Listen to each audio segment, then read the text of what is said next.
Hello, this is Hans the Dutch guy with MuchDutch, and this time we will see how to pronounce in a regular Dutch accent the writer, poet and columnist Remco Campert. The correct pronunciation is Remco Campert.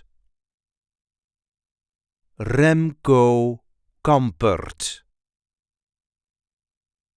There is a light emphasis on the first syllable of his first and second name.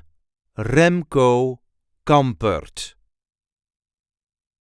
Remco Campert. Remco Campert. One of Remco Campert's most famous novels is Het leven is vurrukkuluk. I hope this video was helpful. You can help us by liking it and by subscribing to our channel. We do have plenty of other content here, so be sure to check that out too.